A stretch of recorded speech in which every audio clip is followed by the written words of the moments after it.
Greetings from the United States Senate, and thank you for inviting me to share a few words. And thank you to every veteran, service member, and military family member for your service to our nation. The sacrifices you made cannot be overstated.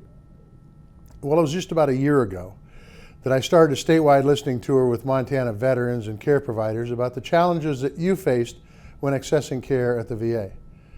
And I took your ideas back to Washington, where they became part of a sweeping VA reform bill. That bill, known as the Choice Act, provides critical resources for the VA to hire more doctors and nurses and make needed investments in VA medical facilities. It also allows veterans to get care outside of the VA if distance or wait times are an obstacle. Like any piece of legislation, the Choice Act isn't perfect, but with your help, we can make it better. And that's why I brought VA Secretary Bob McDonnell to Montana a few months ago, to hear directly from you about the challenge that Montana veterans face. We saw firsthand the good work that VA Montana is doing, but we also saw what more needs to be done to recruit qualified medical providers. And that is why I'm working with the University of Washington to create a psychiatry residency program in partnership with the Billings Clinic and Billings VA Clinic. And I also introduced bills to eliminate the VA disability claims backlog and increase disability benefits.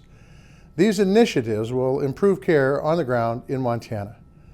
But the most important step that Congress must take is to provide the VA with the resources that it needs.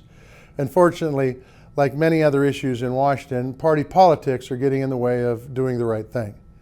The Senate Appropriations Committee passed a VA spending bill that is $857 million short of what the VA needs to serve our veterans. I introduced an amendment that would have filled that gap, but it failed to pass when every Republican on the committee voted against it. That's unacceptable. And that's why I need your help to remind our elected leaders that war comes at a cost, and we cannot afford to ignore the sacrifices that you make. Thank you for your work that you do on behalf of all Montana's veterans. And as always, my door is open to you as we work together to better serve the men and women who put it on the line for this country. Thanks again.